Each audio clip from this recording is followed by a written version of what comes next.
going back to coffee. I know I love to talk about the coffee talk. That's good.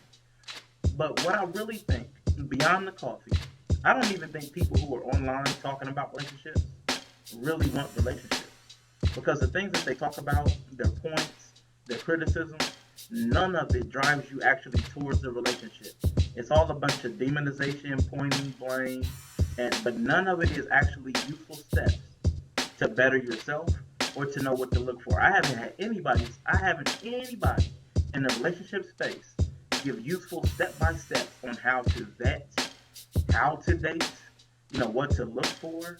Everybody is looking for somebody to blame. So I'm really wondering if the ones that talk about relationships, if they're not just a vocal minority venting and criticizing, because I don't see where they're driving anybody towards relationships. But that's my last rage. I'm all raged out now. Anybody else got something else before we leave that one alone? I love you leaned into that because that's one thing. You remember, that's one thing that I think is a problem anyway. It's like, why are we reducing our community to only speaking about relationships? As if we were never capable of having relationships in the first place. We've had them since the time we've been brought to this country under the most stressful times of duress ever in the history of mankind. We managed to have fruitful and valuable relationships, but here we are in 2022, and we talk as if relationships is our only freaking problem. Like if all of a sudden we all came together in relationships, every fucking thing else would go away, and that's not true. We have to stop selling this myth of, if black men and black women get together, everything gonna be great when we have so many other greater problems. I'm not saying that the relationship issues don't matter, because it does. But mass incarceration, mass drug use, mass health disparity, mass educational deficit, all of this shit affect us far more greater than me saying, well, all I need is a boo to fall in love with and I'm good. That's bullshit, and we need to stop selling it. Yes, I want to fix it, but stop selling that as a cure-all.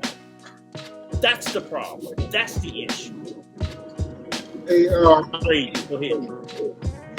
Yeah, I want to just push back a little bit, Brother Rico. Ooh, push back. Please do. Just a little bit, because when it comes to,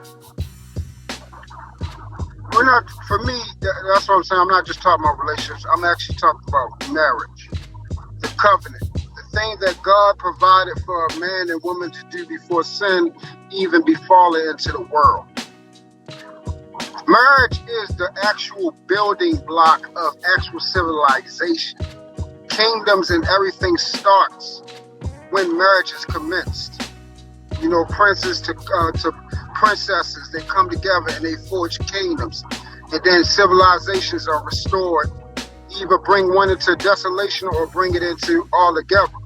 These things have been religiously promoted time after time again since the beginning all the way until now.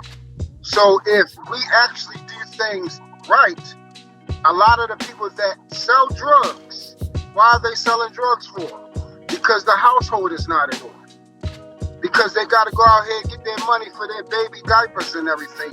Or even the guys who, the sons are left to raise the mothers and things like that. Drug situation, people that are on drugs. A lot of times they're on drugs because of the emotional strain and burden that comes from yearning for that love and people being lonely. So it is it will solve a major, not all of our problems, because the world is not going to get better. It's going to get worse regardless. But each individual can do their own part to fix the world that they see. The people inside your household, the people outside your door, and the people that you interact with. You can help and fix those little bit of things, and then slowly but surely, if people follow suit, then we can have a large majority number of, people's family members, relationships on a collective and even, environment, cities collectively coming together and unifying. But that take one person to basically start that little fire. And then for another person to come by and sprinkle a little bit of that fluid on it so it can turn into a blaze. But if relationships come together the proper way, men step up, become what they're supposed to become, be leaders of the household. Women fall into their femininity, which is their greatest power, and allow a man to be a man. Allow a man to be a man for them, and to love them properly. Not love them how the television say love them, but to actually love them in provision and singleness of how God instructed a man to love a woman and love his community, his environment, and to have dominion and cultivation, protection, and provision over top of it. So if we can get this right, this one simple thing, then we can worry about the other things, because if you track it all the way back, once the black families started falling apart, that's when these major problems came in. The drugs, the mass incarceration, all that stuff started springing out after we started screwing each other over. Can I ask you a question? a little pushback to the pushback. Just a little. Okay. Because I agree with everything you said, and I want to be crystal clear. I think that could be the first problem that we need to solve is the relationship of the black man and the black woman. I agree that should be number one. What I'm saying is, I don't believe that even if we accomplish that, we get to sit back and celebrate, because the list of our issues is long. And I think selling the narrative that if you just do that, everything will resolve itself is not true, because even when you said we had high rates of marriages, community and so forth, we still had those other issues I talk about with inequality in education, inequality in health disparity, inequality in housing. So even if the family's together, we've been that place before, and we were still grossly oppressed. And what I'm saying is, even if we get back to that place, do not think that the oppression, like I said, the police brutality is not some new shit. We talk about it like it's new.